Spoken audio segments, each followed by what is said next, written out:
ng bayan, maasahan anumang panahon.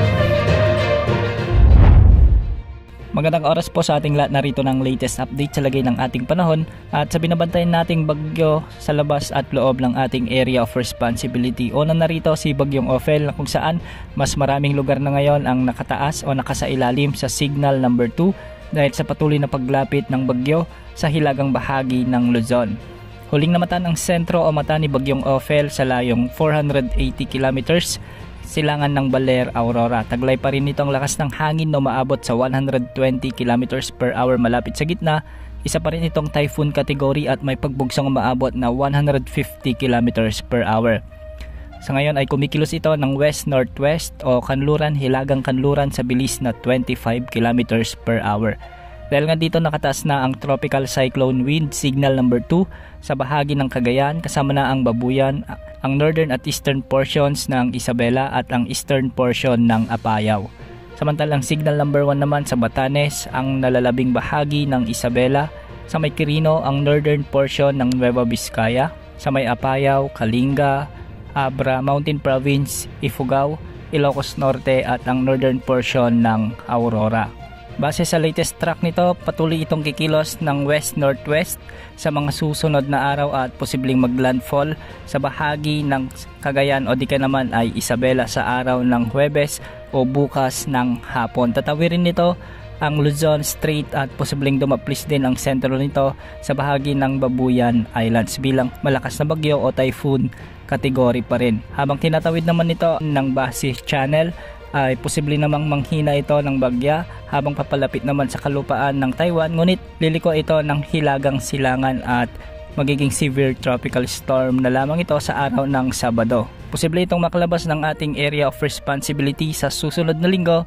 o pagsapit ng Lunes o Martes. Sa ngayon, pinapayo na natin ang ating mga kababayan sa Northern Luzon, particular sa bahagi ng Aurora, Isabela, sa may Cagayan, sa may Apayao at Kalinga na paghandaan ang paparating na malakas na bagyong ito dahil hindi lang malakas na hangin ang inaasahang dadalhin nito kundi ang malalakas na pagbuhos ng ulan na siyang posibleng magpabaha muli sa maraming mga komunidad sa mga dadaanan ng bagyong ito.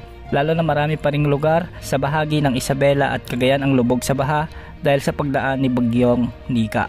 Ngayong araw nga ay unti-unti nang mararanasan ang mabagyong panahon sa bahagi ng Cagayan at ito ay dulot na ni Bagyong Ophel. Ganitong panahon din ang inaasahan sa bahagi ng Cordillera Administrative Region, ang nalalabing bahagi ng Cagayan Valley, sa may Ilocos Norte, sa may Aurora.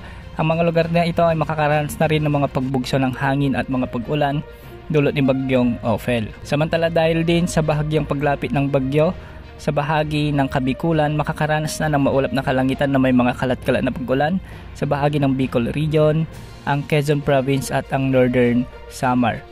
Kung makikita kasi natin sa radius o yung diametro ng bagyo ay medyo malawak din ang kaulapang sakop nito kaya nahahagip nito ang ilang bahagi ng Eastern Visayas at Bicol Region. Samantalang sa Metro Manila at nalalabing bahagi ng bansa ay mga localized thunderstorms naman ang aasahan ngayong araw.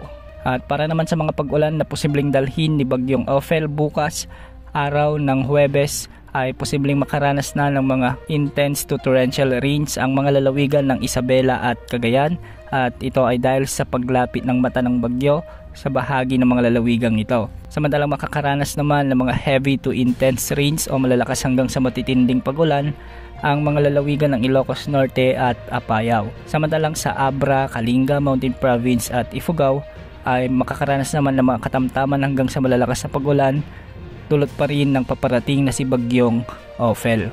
Samantala patuloy namang lumalakas ang bagyo sa labas ng ating area of responsibility at ito si Bagyong may international name na Manyi.